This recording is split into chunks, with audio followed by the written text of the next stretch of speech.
जदाऊन। और बनी इसराइल ने खुदावन के आगे बदी की, और खुदावन ने उनको 7 बरस तक मिद्यानियों के हाथ में रखा, और मिद्यानियों का हाथ इसराइलियों पर गालिब हुआ, और मिद्यानियों के सबब से बनी इसराइल ने अपने लिए पहाड़ों में खो और गार और कले बना लिए। और ऐसा होता था कि जब बनी इसराइल कुछ बोते थे तो मिद्यानी और अमालीकी और अहले मशरिक उन पर चढ़ आते थे और उनके मुकाबिल डेरे लगाकर गजा तक खेतों की पैदावार को बर्बाद कर डालते। और बनी इसराइल के लिए ना तो कुछ मुआश, ना भेड़ बकरी, ना गाय बैल, ना गधा छोड़ते थे, क्योंकि वो अपनी चौपायों और डेरों को साथ लेकर आते और टिड्डियों के दल की मानिंद आते, और वो और उनके ऊंट बेशुमार होते थे। ये लोग मुल्क को तबाह करने के लिए आ जाते थे। सो इसराइली मिद्यानियों के सबब से निहायत खस्ता हाल हो गए, और बनी इसराइल खुदावन से फरियाद करने लगे। और जब बनी इसराइल मिद्यानियों के सबब से खुदावन से फरियाद करने लगे तो खुदावन ने बनी इसराइल के पास एक नबी को भेजा। उसने उनसे कहा कि खुदावंद इसराइल का खुदा यूं फरमाता है कि मैं तुमको मिस्र से लाया और मैंने तुमको गुलामी के घर से बाहर निकाला। मैंने मिस्रियों के हाथ से और उन सबों के हाथ से जो तुमको सताते थे तुमको छुड़ाया, और तुम्हारे सामने से उनको दफा किया और उनका मुल्क तुमको दिया। और मैंने तुमसे कहा था कि खुदावन तुम्हारा खुदा मैं हूं, सो तुम उन अमूरियों के देवताओं से जिनके मुल्क में बसते हो मत डरना, पर तुमने मेरी बात न मानी। फिर खुदावन का फरिश्ता आकर उफ्रा में बलूत के एक दरख्त के नीचे जो युवास अबी अजरी का था बैठा, और उसका बेटा जदाऊन मैं के एक कोहलू में गेहूं झाड़ रहा था ताकि उसको मिद्यानियों से छुपा रखे। और खुदावंद का फरिश्ता उसे दिखाई देकर उससे कहने लगा कि ऐ जबरदस्त सूरमा, खुदावंद तेरे साथ है। जदाऊन ने उससे कहा, ऐ मेरे मालिक, अगर खुदावंद ही हमारे साथ है तो हम पर ये सब हादसे क्यों गुजरे, और उसके वो सब अजीब काम कहाँ गए जिनका जिक्र हमारे बाप दादा हमसे यूं करते थे कि क्या खुदावंद ही हमको मिस्र से नहीं निकाल लाया। पर अब तो खुदावंद ने हमको छोड़ दिया और हमको मिद्यानियों के हाथ में कर दिया। तब खुदावंद ने उस पर निगाह की और कहा कि तू अपने इसी जोर में जा और बनी इसराइल को मिद्यानियों के हाथ से छुड़ा। क्या मैंने तुझे नहीं भेजा? उसने उससे कहा, ऐ मालिक, मैं किस तरह बनी इसराइल को बचाऊं?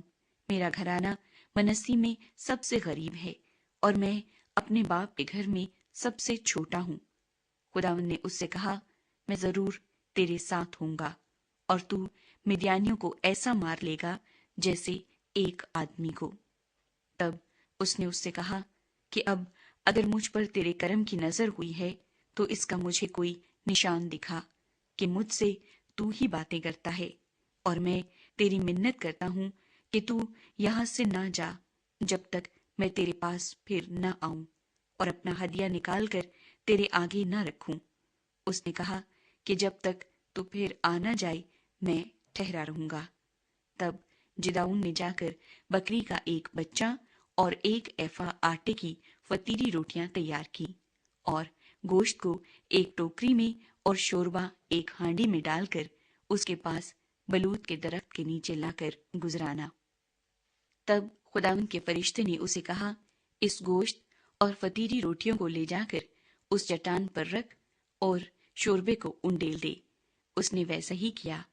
तब खुदावंद के फरिश्ते ने उस असा की नोक से जो उसके हाथ में था गोश्त और फतीरी रोटियों को छुआ, और उस पत्थर से आग निकली और उसने गोश्त और फतीरी रोटियों को भस्म कर दिया। तब खुदावंद का फरिश्ता उसकी नजर से गायब हो गया। और जिदून ने जान लिया कि वो खुदावंद का फरिश्ता था। सो जिदून कहने लगा, अफसोस है ऐ मालिक खुदावंद कि मैंने खुदावंद के फरिश्ते को रूबरू देखा। खुदावंद ने उससे कहा, तेरी सलामती हो, खौफ न कर, तू मरेगा नहीं। تب جدون نے وہاں خداون کے لیے مذبح بنایا اور اس کا نام یہوہ سلوم رکھا، اور وہ ابھی ازریوں کے افرا میں آج تک موجود ہے۔ اور اسی رات خداون نے اسے کہا کہ اپنے باپ کا جوان بیل، یعنی وہ دوسرا بیل جو 7 برس کا ہے، لے اور بال کے مذبے کو جو تیرے باپ کا ہے ڈھا دے، اور اس کے پاس کی یسیرت کو کاٹ ڈال۔ اور خداوند اپنے خدا کے لیے اس گڑھی کی چوٹی پر قاعدے کے مطابق ایک مذبح بنا، اور اس دوسرے بیل کو لے کر اس یسیرت کی لکڑی سے جسے تو کاٹ ڈالے گا سوختنی قربانی گزران۔ تب گدون نے اپنے نوکروں میں سے 10 آدمیوں کو ساتھ لے کر جیسا خداوند نے اسے فرمایا تھا کیا، اور چونکہ وہ یہ کام اپنے باپ کے خاندان اور اس شہر کے باشندوں کے ڈر سے دن کو نہ کر سکا، اس لیے اسے رات کو کیا۔ جب اس شہر کے لوگ صبح سویرے اٹھے تو کیا دیکھتے ہیں کہ بال کا مذبح ڈھایا ہوا اور اس کے پاس کی یسیرت کٹی ہوئی، اور اس مذبے پر جو بنایا گیا تھا وہ دوسرا بیل چڑھایا ہوا ہے۔ اور وہ آپس میں کہنے لگے، کس نے یہ کام کیا؟ اور جب انہوں نے تحقیقات اور پرسش کی تو لوگوں نے کہا کہ یواس کے بیٹے جدون نے یہ کام کیا ہے۔ تب اس شہر کے لوگوں نے یواس سے کہا کہ اپنے بیٹے کو نکال لا تاکہ قتل کیا جائے، اس لیے کہ اس نے بال کا مذبح ڈھا دیا اور اس کے پاس کی یسیرت کاٹ ڈالی ہے۔ یواس نے ان سبوں کو جو اس کے سامنے کھڑے تھے کہا، کیا تم بال کے واسطے جھگڑا کرو گے یا تم اسے بچا لو گے؟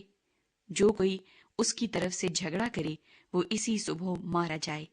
اگر وہ خدا ہے تو آپ ہی اپنے لیے جھگڑے، کیونکہ کسی نے اس کا مذبح ڈھا دیا ہے۔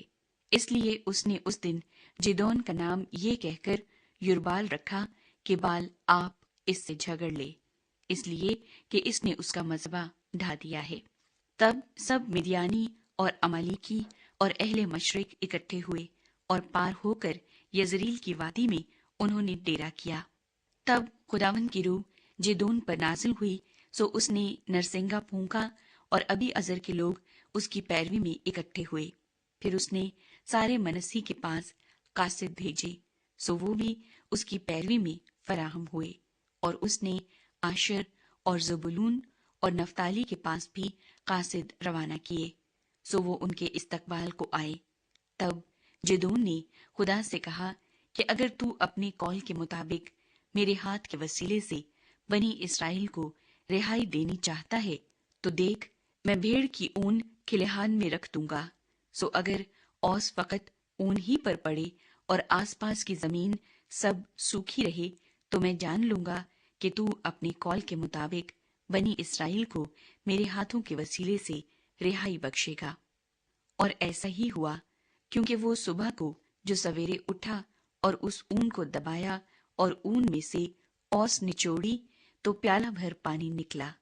تب جدعون نے خدا سے کہا کہ تیرا غصہ مجھ پر نہ بھڑکے، میں فقط ایک بار اور عرض کرتا ہوں، میں تیری منت کرتا ہوں کہ فقط ایک بار اور اس اون سے آزمائش کر لوں۔